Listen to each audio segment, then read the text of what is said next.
এই যে হ্যালো দেয়ার 3 সপ্তাহ আগে এই আমেরিকায় আমেরিকার সংসদ বলেন আর কি ধরেন আমেরিকার সংসদে একজন ডাক্তারকে জেরা করা হয় 3 সপ্তাহ আগে প্রকাশিত যে করোনার সময় যে ভ্যাকসিন দিয়েছিল সেই ভ্যাকসিনে কি কি ক্ষতি হয়েছে সেটা সেটা বলতে গিয়ে সে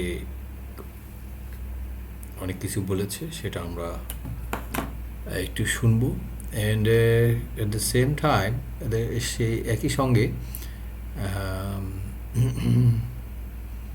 শুনবো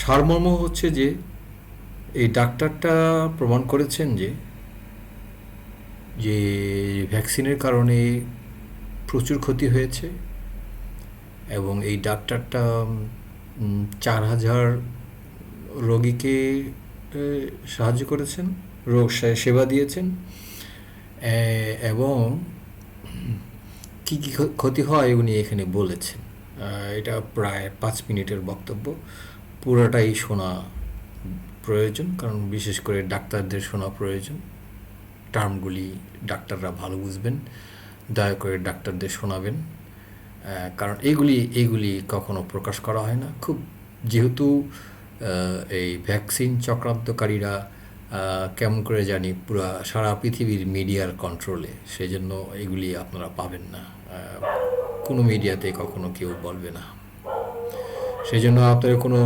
ডাক্তার পাইলে একটুখানি ব্লগ স্টপ করতে হচ্ছে এর জন্য কুকুরের শব্দ শুরু হয়েছে তো এটা আপনারা এখন শুনেন এবং আমি এটার ব্যাখ্যা করার কোনো দরকার নেই কারণ আমি বললে মনে করবেন যে আমি বলেছি আমার বলার দরকার নেই এই ডাক্তার সাহেব বলতেছেন আপনারা না বুঝলে ডাক্তার সাহেব অন্য একজন ডাক্তারকে দেখাবেন জবরদস্তি যে দেখেন তো এটা ওনারা কি বলতেছেন ভ্যাকসিন দিয়ে কি ক্ষতি হয়েছে আমেরিকার সেই ক্ষতিটার কথা বলতেছে এই ডাক্তারটা আপনারা রিকোয়েস্ট করলাম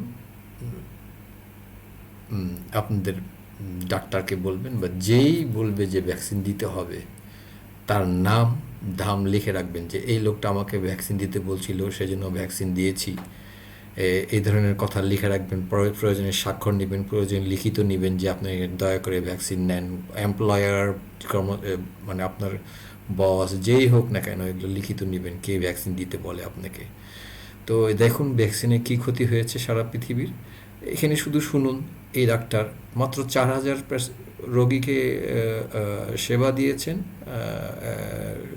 যারা ভ্যাকসিন নিয়ে ক্ষতিগ্রস্ত হয়েছে এবং কেন ক্ষতিগ্রস্ত হয়েছে ইনি রিসার্চ করে বের করেছেন so shall we go into the video The next witness is Dr. Jordan Vaughn. Dr. Vaughn is a physician and clinical researcher in Birmingham, Alabama. As owner and CEO of MedHelp Clinics, Dr. Vaughn has directed his organization to the leading edge of early outpatient treatment of COVID-19 for his patients and greater Birmingham community. Dr. Vaughn has treated over 4,000 long COVID and COVID vaccine injured patients. Dr. Vaughn. Thank you, Chairman Johnson and Ranking Member Blumenthal. Thank you for having me. I'm going to dovetail a little bit off what Dr. McCullough said. And one of the things that, as a clinician who also had about 200 people working for him and actually seeing about 170,000 patients a year, when COVID came along, I had to really figure out how to not only help my staff and make sure they're safe, but also help the patients that my organization was responsible for. And that really made me dive into understanding the pathology. And what I came away with was understanding that the spike protein, the S1 subunit specifically, is not a benign protein. It triggers inflammation, it disrupts endothelial barriers, it induces fibrin resistant to breakdown, and it promotes a lot of amyloid aggregates, which is what I research. These effects impair oxygen delivery, damage blood vessels, contribute to clotting pathologies that manifest with a lot of the symptoms that we're seeing in the long COVID and vaccine injured, which to this day is a huge amount of people. We're talking upwards of 10 to 15 million people in America that are being affected by the consequences of COVID in the long form or vaccine injury. And the typical symptoms are things like heart racing, brain fog, shortness of breath, and post-exertional malaise. In my clinic, I actually use immunofluorescent microscopy to be able to actually see what's going on in the blood and look for these amyloid aggregates. Some as young as teenagers that are unable to stand. Others are previously active adults suffering small strokes without typical identifiable causes. These are not abstract theories. They are the lived realities of my patients in Alabama and beyond.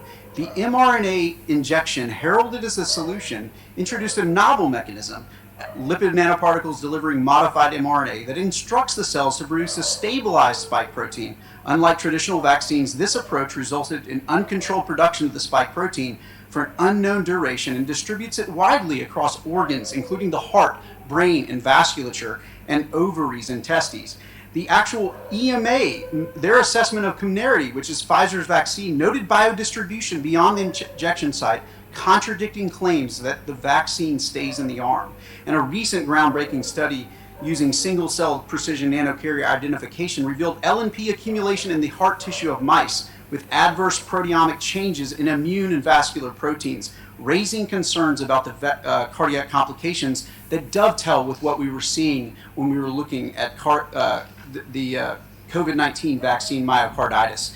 I will tell my first encounter with a vaccine injury came in winter of 2021. 69-year-old man from Alabama presented with unexplained shortness of breath. He was a patient of mine. I really had no other reason that he had this shortness of breath. And after the second Pfizer dose, he actually had significant shortness of breath. I couldn't figure it out in a sense because it would typically be that he had a pulmonary embolism, but empirical anticoagulation and antiplatelet therapy brought rapid improvement.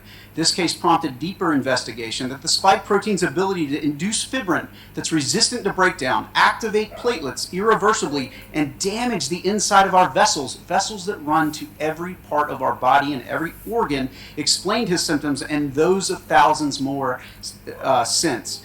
I have treated approximately 4,000 patients suffering from long COVID and vaccine injury, or both. Many were young and previously healthy. For those with vaccine injury, trust in public institutions has been shattered. Many were coerced under the August 2021 federal mandates, despite legitimate hesitations due to prior infection or personal health risks. They knew their body better than the agencies. Now disabled, they are dismissed or ignored by the systems that mandated their compliance. The myocarditis signal was also a big thing. This spring of 2021, a clear safety signal emerged. Myocarditis in young males linked to mRNA vaccines. The Department of Defense confirmed cases of rare heart inflammation, and peer-reviewed studies later detected circulating spike protein in post-vaccine myocarditis cases. Autopsy findings have confirmed fatal vaccine-induced myocarditis. Yet, federal authorities accelerated licensing and mandates, sidelining concerns. The CDC's hesitation to issue a health alert on myocarditis and the FDA's former CBER director promoting vaccines on social media crossed a line from oversight to advocacy. This was not regulation, it was endorsement. Informed about blindly following the science. Science does not lead anywhere. It is an observer, measurer, and descriptor. It must inform leadership, not replace it. When leaders hide behind the science to justify policy, they abdicate responsibility. We need leadership that humbly engages